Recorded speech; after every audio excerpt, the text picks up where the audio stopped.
Hi everyone, I don't have a microphone. That's not usually a problem for me, but is that okay? Okay, I'm assuming that's a yes. It's really lovely to be back in my home turf. I still live in HNY, and I feel absolutely passionate about getting great care to our community. So I have worked as a diabetes dietitian and as a community dietitian in both Hull and East Riding, but now have the absolute privilege of my career and lead the clinical team for our diabetes remission service. And it is, I think, single-handedly the most exciting thing that's happened to diabetes since insulin came out those 100-odd years ago. So I'm really looking forward to sharing a little bit of my knowledge and sharing some of those local outcomes with you. HNY was one of the first waves for LCD. So that big direct study happened that gave us that excitement that remission is actually possible. And then we have an amazing, innovative, forward-thinking team in HNY that put their bids in, and we're part of that Wave 1 site. So you guys, your patients, this is your data, and you are helping to shape and change how diabetes care is going to be nationally. So that's something to be really proud of, and I want you to own today's data because it is yours, and it's really, really exciting. So next slide, please. First, a little bit about Oviva. So Oviva is a digital behavior change provider. So we have fantastic digital tools, but it's not just an app. They're behind every single app and with every patient is a clinician. There's a coach to support and encourage and provide that behavior change. But the digital tools do really mean that we can do that in a really different way, in a unique way that captures our modern busy lives, but makes your life that little bit easier as well, because we can help provide that care, and it's a really high frequency of care, which is the absolute key difference. And because of that, we're able to get care to people who wouldn't otherwise receive it, so really tackling those health inequalities. We reach out often. That means people keep engaged, so really high completion rates. That results in better clinical outcomes. But because of the way we work, we're really easy to mobilize, and we don't have the costs of running traditional clinics. So it really helps to keep those costs down as well. Thank you. Next slide, please. That's a sneaky peek of what our app looks like. And every single patient gets access to that free of charge. And it remains theirs forever. So even beyond the program, that app is still theirs. We know that that act of self-tracking is super powerful. It helps keep them accountable. It helps them create that self-reflection around the behaviors that they are implementing and their choices. But it gives me full view and visibility of what that patient is doing as well. So instead of, I remember sitting in those traditional NHS clinics and my patient would turn up and it's been about 2 months since I last saw them, and we said, how things gone? Actually, not so good. What was the problem? Can't really remember. Either the problem's changed or they've moved on from it, it's got worse, or actually they found a solution themselves and it maybe wasn't the right solution either. Because I can see what's happened at the time that it's happened, they can track at that time. And because of the way I can coach, I don't have to have a big long clinic list and wait for people to come. I can reach out to that person at the time it happens, so we can problem solve an awful lot quicker. It's a really, really different way of working and very powerful in terms of getting those clinical outcomes. Within it is some fantastic learn resources as well. So people have access to videos, podcasts, recipes, meal plans, which allows my clinic time, my face-to-face patient time with them, to be about problem solving, because I can signpost them to other things that they might want to learn and read about, and I can save the time I'm with my patient to actually do that problem solving, to do that behavior change. Thanks, Chloe. We're growing. So we've just celebrated our 8th birthday, which is obviously always very nice, and we're becoming, we have a much larger footprint across all of the UK now. We really are leading. We're doing lots of research. We're getting lots of publications out there. So hopefully giving you a provider that you can really trust as well. Thanks, Chloe. I think I've said a lot about that, but just nice for you to see some of our screenshots. And that's what the patient would see. And then I have a view of what everything the patient has logged as well. Thank you, Chloe. That's fine. Brilliant. Let's get to the nitty gritty. So let's talk about this low-calorie diet, which is how it's still phrased at the moment. But as Scott said, this is going national, largely because it's been such a huge success. NHS England are really excited about these outcomes, so it's going big. It's going to be national, and it will be called T2DR, Type 2 Diabetes Remission Pathway, which is actually a better name because the program is more than just a low-calorie diet. It is about giving people long-term sustainable approaches to putting their diabetes into remission. Thank you, Chloe. So we have been running since the very beginning. In this area, we've now looked at our stats the other day, 512 TDR starts, okay? TDR stands for total diet replacement. So people are not eating food as you and I know it. Imagine patients committing to that. Imagine patients even considering that. In this area, we've had more than 500 people think, actually, you know what, this is worth a go. Overall, we've got a few sites. We've had more than 2,000 patients with diabetes start their TDR. The good news is the majority go on to finish as well, and more of that to come. We see really quick results. Almost just over 14 kilograms within 3 months. Okay? So that the TDR allows for that. But that really quick weight loss allows people to keep in that program. Yes, it's challenging, but there's lots of support, and their hard work is paying off. And that does mean people stay in that program. And as their weight comes down, guess what? So does their blood pressure, and so does their blood glucose. And people are so excited by that. It keeps them in the pathway. It keeps them moving on. Thank you, Chloe. So we have aligned our LCD program with what the goals were in that big direct study. So we've got big goals, significant weight loss, and our big goal is 15 kilograms because that is what the research showed gave people the greatest chance of putting their diabetes into remission. Those that had lost 15 kilograms or more, there was an 80% chance that they put their diabetes in remission. 80%. The odds are pretty good. There's pretty good chance of putting your diabetes into remission if you can get your weight down by 15 kilograms. With that, better insulin sensitivity, so improvements in HbA1c, less need for medication, tick for the patient, but tick for us in primary care as well, and then that ultimate goal of putting their diabetes into remission. Now, not everyone achieves remission, and we've interviewed our patients who've done really well, and they've complied, and they've done the 12 weeks of TDR and the full year of the program, and not quite achieved remission. Are they sorry they did it? Never. They usually weigh less, they're on less medication, and they've seen improvements in their glycemic control. Who knows what they've prevented by doing that? So not anybody who's done this is sorry that they have. It was still worth a go. Thanks, Chloe. Love an overachiever, and we have a few.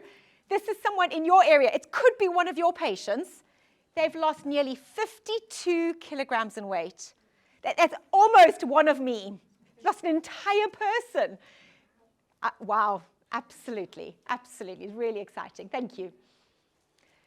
So what are we trying to achieve? The definition that we're working towards is getting people's HbA1cs under 48 on 2 separate occasions with a 6-month gap between. To tick that remission box, they should not be on any diabetes meds. Okay, so we need a baseline HbA1c so that we know that they're eligible and so we can track the impact. And then we need an HbA1c at month 6 and at month 12. We write to you to remind you to do that, but it's not different to the good clinical care that you'd be giving anyway. But really important factor is they should not be on any diabetes meds to be able to properly achieve that remission definition. Thank you. So in this area, patients have 2 ways that they can access the care. It's remote regardless. It's a year-long program, and in that initial phase, when 12 weeks of meal replacements and then they slowly reintroduce food, we need to see them a lot. So instead of having to get patients coming to clinic, whatever method they want to receive their care, it's remote. So we take the care to them. They can either choose our phone pathway.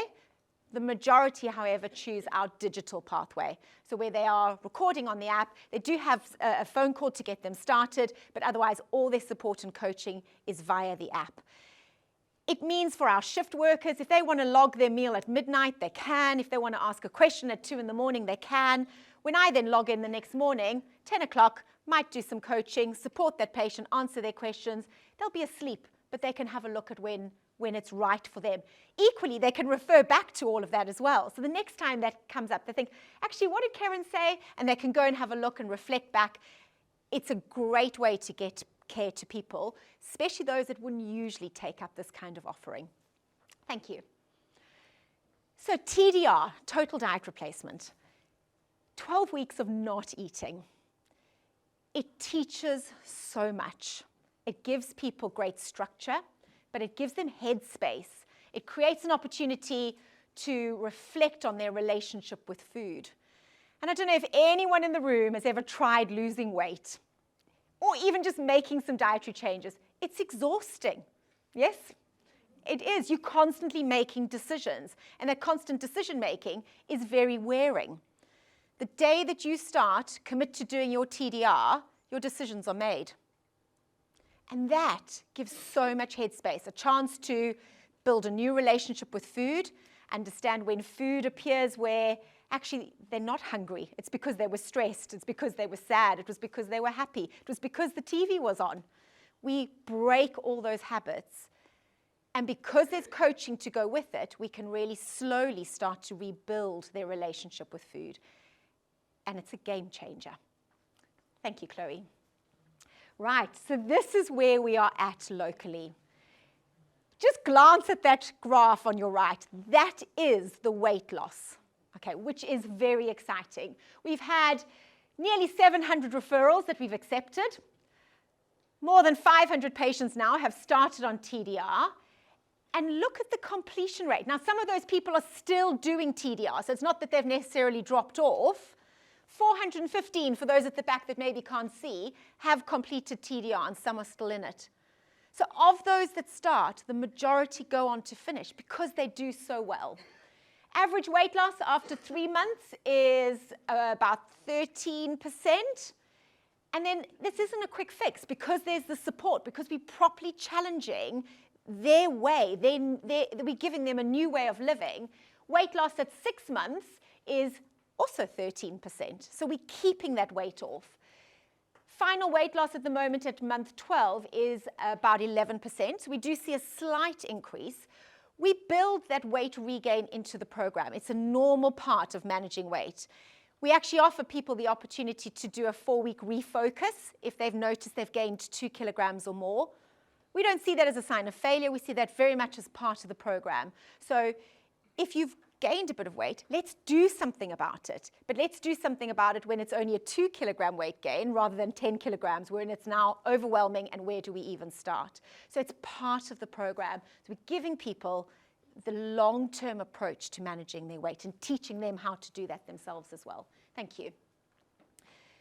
So how do we keep people in the program? And really, it's the clinical stuff that keeps people in the program. There is a very high frequency of contact.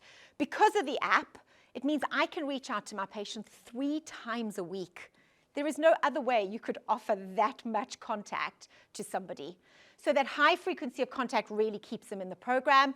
If someone disengages, and again, it's easy to note that disengagement because you just notice them not logging on the app.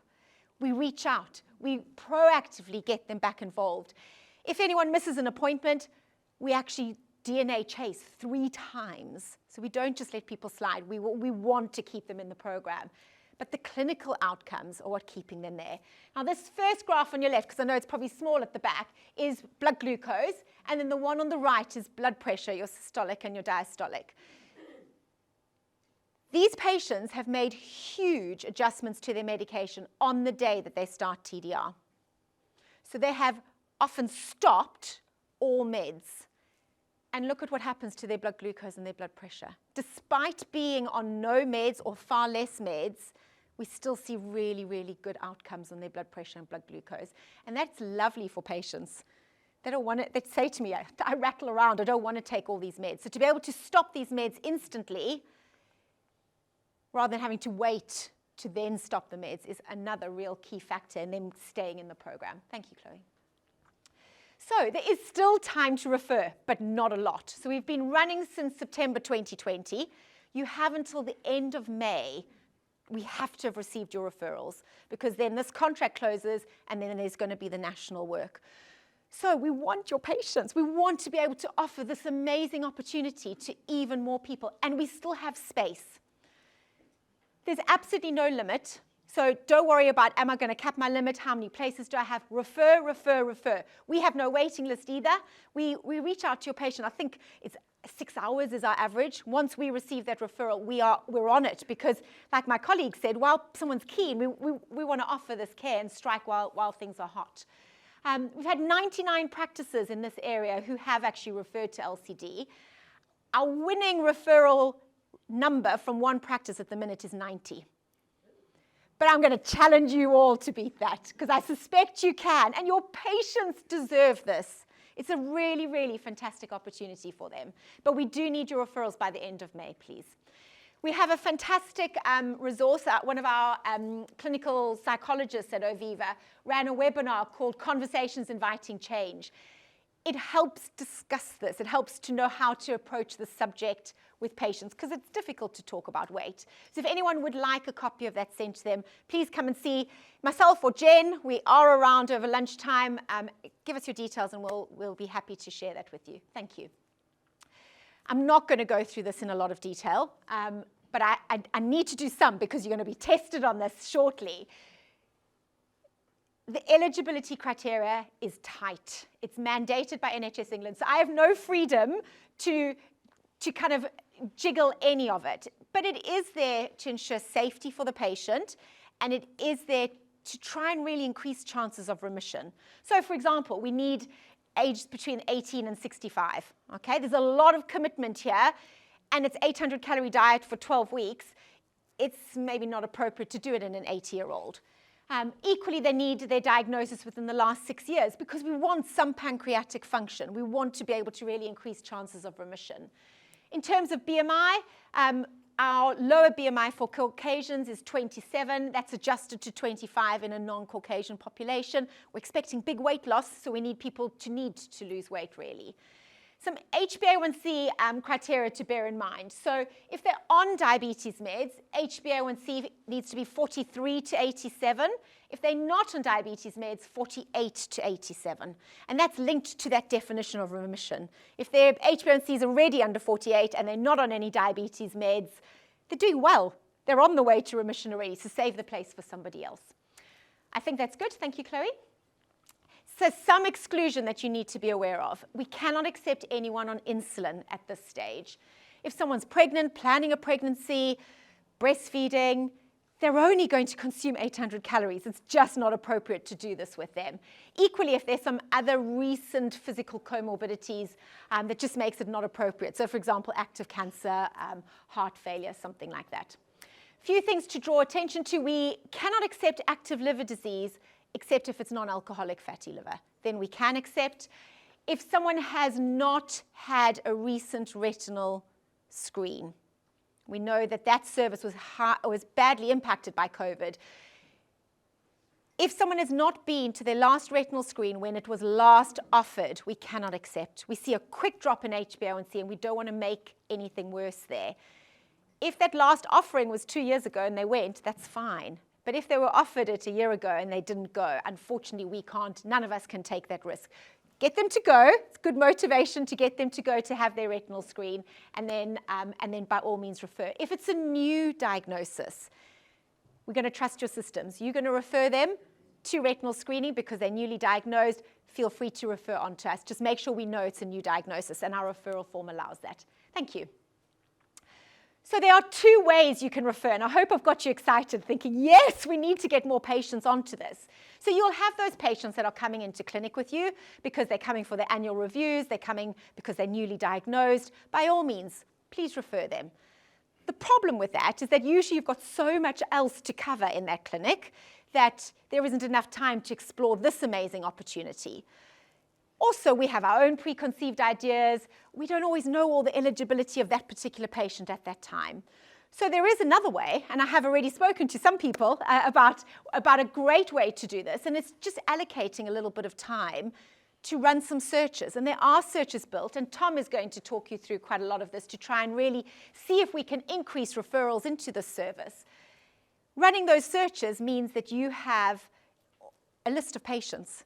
ready to go. You know that they're eligible. We've just got to check if this is something they would like to do. I'm going to leave the rest for Tom to explore with that one. Thank you. So this is our referral form. It looks super long, but it's not as intimidating as you think. These are the first 2 pages, but they are the eligibility and the meds adjustment. So don't panic. It's just that the information is all there ready for you. This first page should auto-populate. That's our minimum data. It makes sure that this patient is eligible, but it should just auto-populate. This last page, super simple, just tell us any extra things that you think we might need to know. The middle page, and next slide please, is the page that takes a little bit of time.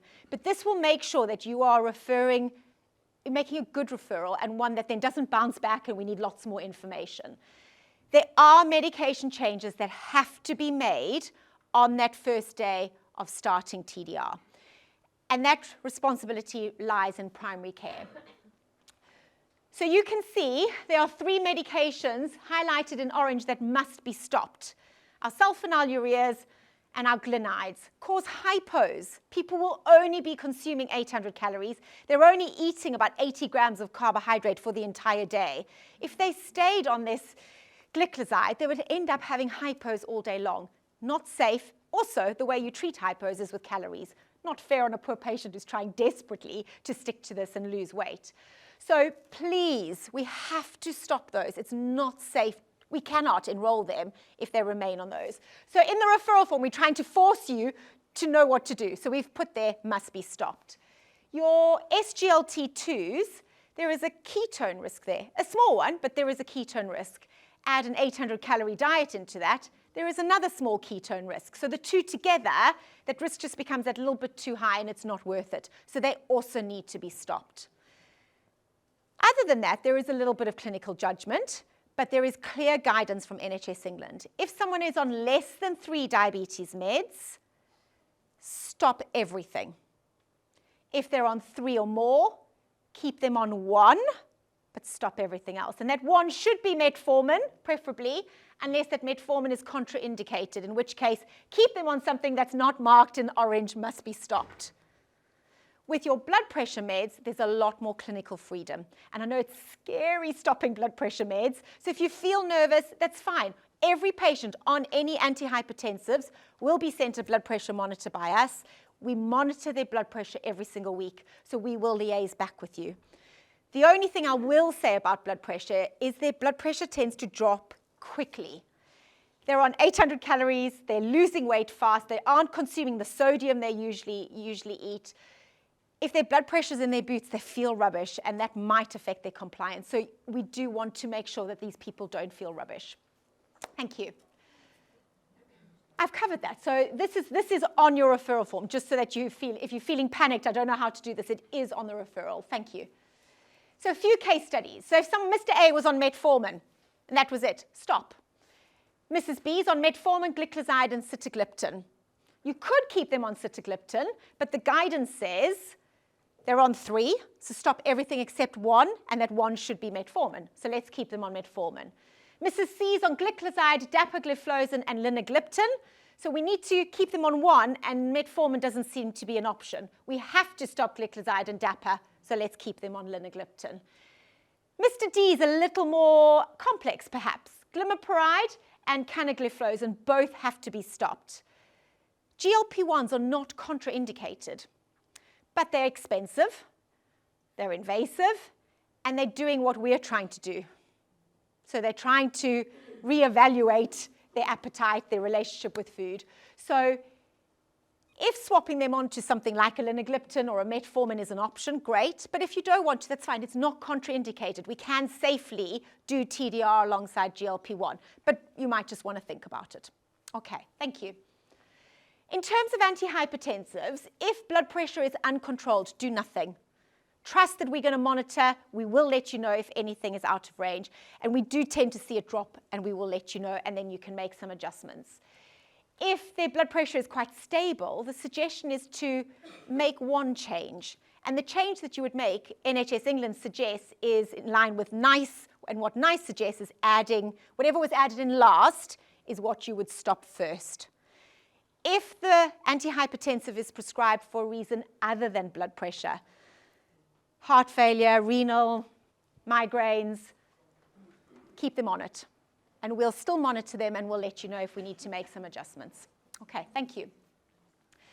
So here is a really quick example. We've got a patient who's prescribed metformin, linagliptin, and dapagliflozin. They're on 3, so we need to stop 2 of those. So we're going to stop the linagliptin and the dapagliflozin, and you can see we've said make no change to the metformin.